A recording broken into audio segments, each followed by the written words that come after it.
পৃথিবীতে এমন কিছু জায়গা আছে যেগুলো কখনোই কোনো মূল্য দিয়ে কেনা যাবে না, জায়গাগুলো অমূল্য।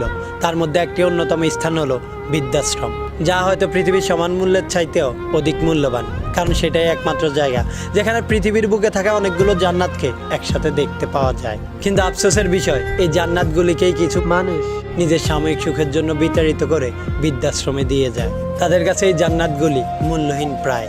যারা নিজের মা বাবাকে বৃদ্ধাশ্রমে দিয়ে দেয়, তাদের কাছে মা বাবা মানেই এক অসহ্য যন্ত্রণা প্রায়।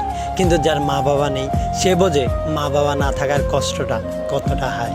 আমাদের সমাজে কিছু মানুষ নিজের বৃদ্ধ পিতামাতাকে সেবা করার ভয়ে বৃদ্ধাশ্রমে রেখে দেয়। এই মানুষগুলো তো ভুলে যায় পৃথিবীতে সবকিছু হারিয়ে গেলে হয়তো ফিরে পাওয়া সম্ভব, কিন্তু মা বাবা একবার হারিয়ে গেলে তাদেরকে আর কখনোই ফিরে পাওয়া সম্ভব নয়।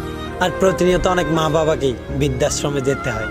যেই ছেলেটা অসুস্থ হলে তার মা সারা রাত বিছানার পাশে বসে সেবা করত, সেই ছেলেটাই আজকে হয়তো মা অসুস্থ হওয়ার জন্য তাকে বৃদ্ধাশ্রমে রেখে দেয়।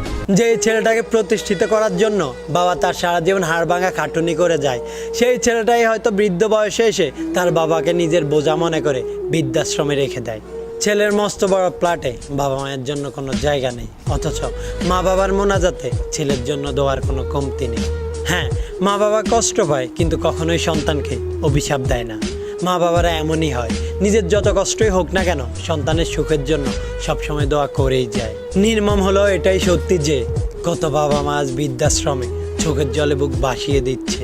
আবার কেউ হয়তো পথের পানে এই ভেবে তাকিয়ে আছে যে এই বুঝি তার খোকা এলো আর বলল, চলো বাবা, চলো মা, বাড়ি ফিরে যাই।